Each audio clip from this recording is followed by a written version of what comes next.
I'd like to say hello to all of my friends in the movement. It's a pleasure to be with you, and I wish you all the best with the conference. It's an essential part of an unfolding third industrial revolution around the world. It is clear that we are facing a global economic crisis. The second industrial revolution is on life support. Fossil fuel energies are becoming more expensive.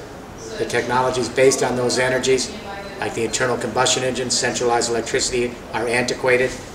And now it's compounded by real-time climate change induced by industrial-based activity. We now have a species crisis. We have a biosphere crisis. It's essential that we create a new economic vision for the world that's compelling and a new economic game plan that's deliverable. We are on the cusp of a great third industrial revolution, a new convergence of communication and energy. The Internet, this powerful communication revolution of the last 25 years. What's interesting about this Internet revolution is the way it's organized. It's distributed, it's organized collaboratively, and it scales laterally. So today, 2.3 billion people can send their own video, audio, and text to each other with more lateral side-by-side power than all the centralized television networks of the 20th century.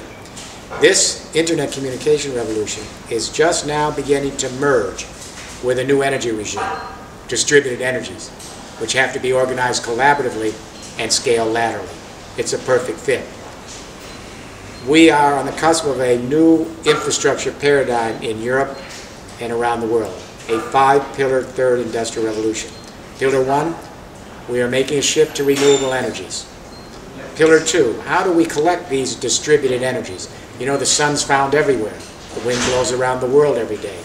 We have geothermal heat everywhere under the crust of the earth. In the rural areas, we have agricultural and forestry waste that can be converted to energy. In the coastal regions, the ocean tides and waves can be converted to energy. These are distributed energies. They're found everywhere. How do we collect them? In our infrastructure. So pillar one, we're moving to distributed renewable energies. Pillar two, we're going to collect these energies on or around our infrastructure, our buildings, our homes, our offices, our factories, our farmhouses, our barns, our sheds. These are going to be the power plants of the 21st century. We have to imagine millions and millions of existing buildings, rural and urban, converted over the next 25 years to your own personal green micro power plant. So you can collect solar energy off the roof, wind off the sides of your buildings, geothermal heat underneath the buildings for energy, convert your garbage to energy, etc. Of course, the new buildings will be positive power. This pillar two is going to jumpstart a new economy, provide millions of jobs, thousands of new opportunities for small and medium-sized enterprises, because we now have to see the analogy. Just like, 30 years ago we had a few centralized mainframe computers and they were top-down. Then we invented the personal computer.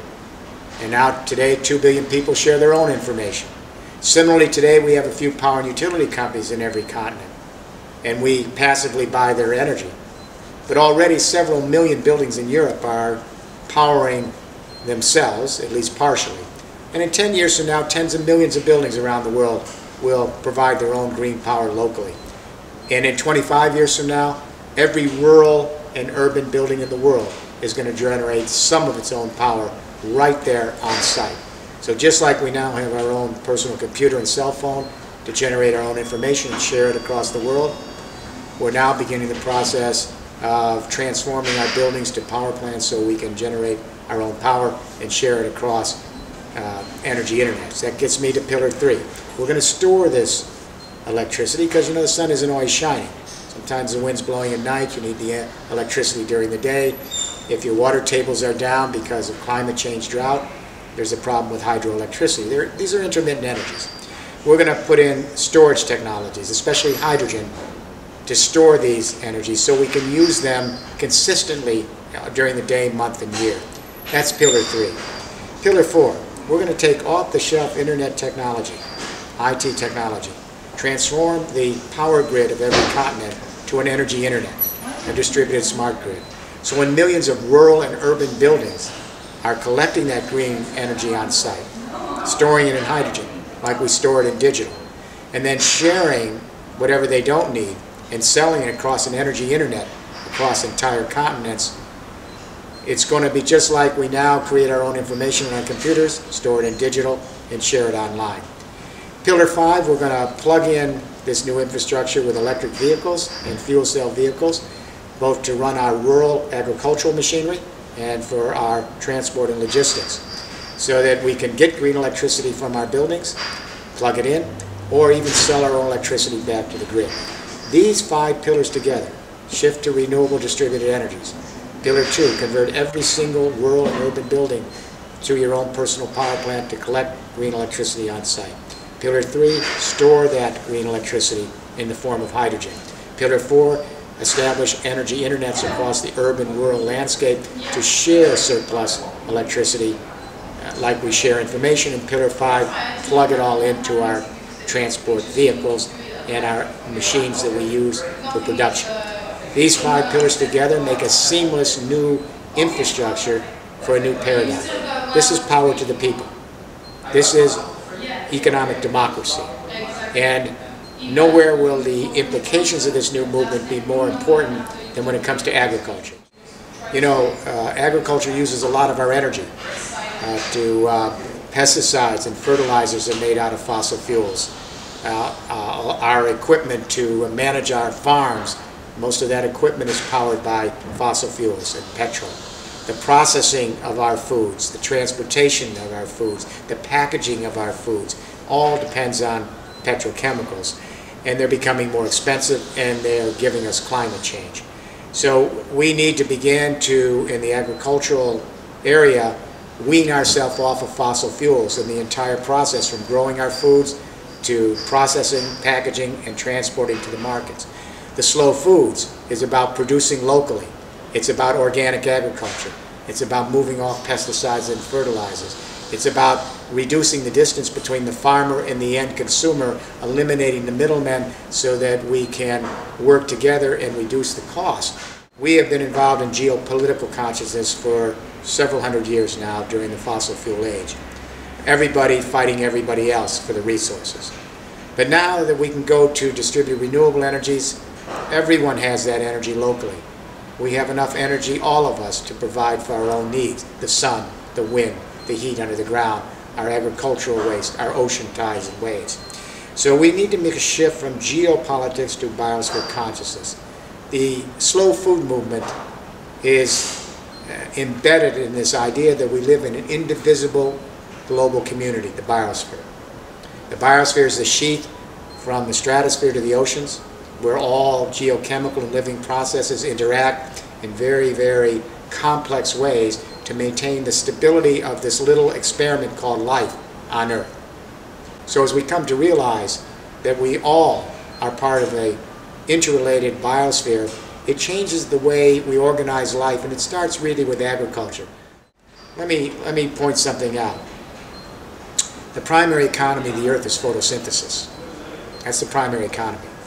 Now, we human beings, we're the youngest species on Earth. We've only been here about 175,000 years, anatomically modern humans. We're the babies on this planet. We're the youngest species.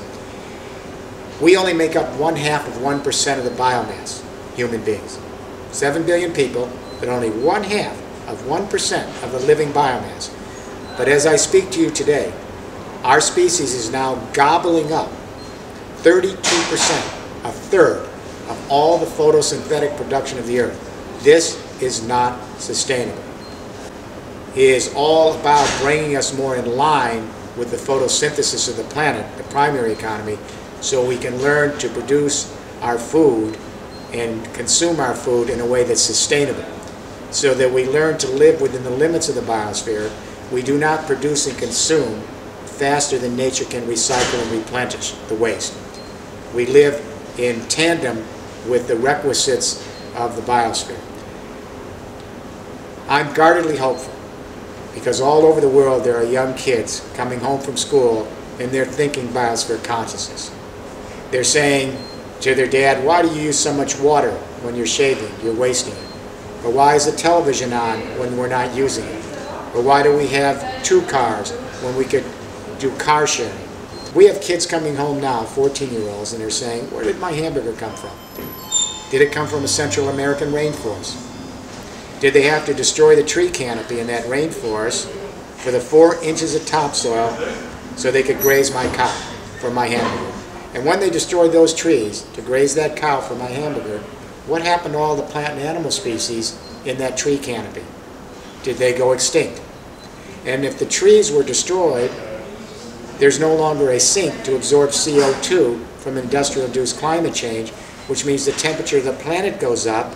And when that happens, more droughts, more floods, and farmers around the world, therefore, cannot feed their families and make a living. The activity we human beings engage in has an ecological footprint that affects the well-being of some other human, some family, some fellow creature, or an ecosystem on this planet.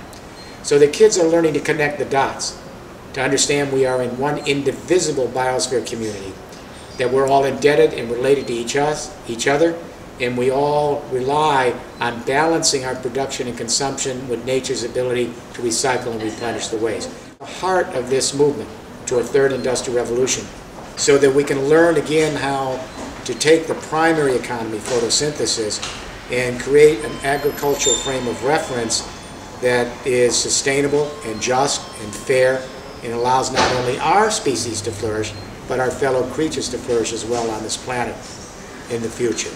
So my congratulations to my friends at this conference. I wish you the best of luck on your endeavors. Can bring all of us into biosphere consciousness and a great shift to a post-carbon society. Thank you.